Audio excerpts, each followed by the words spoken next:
En 1997, un sonido retumbó en las profundidades del Océano Pacífico. Lo llamaron el bloop.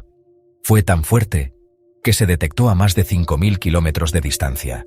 Pero no era un terremoto, ni un submarino. Algunos científicos creyeron que podía ser una criatura colosal, más grande que cualquier ser vivo conocido. ¿Una ballena imposible? ¿Un monstruo abisal?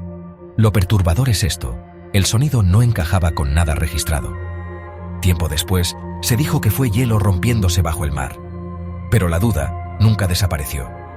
El bloop sigue siendo uno de los sonidos más extraños jamás captados, y quizá algo nos escuchó primero.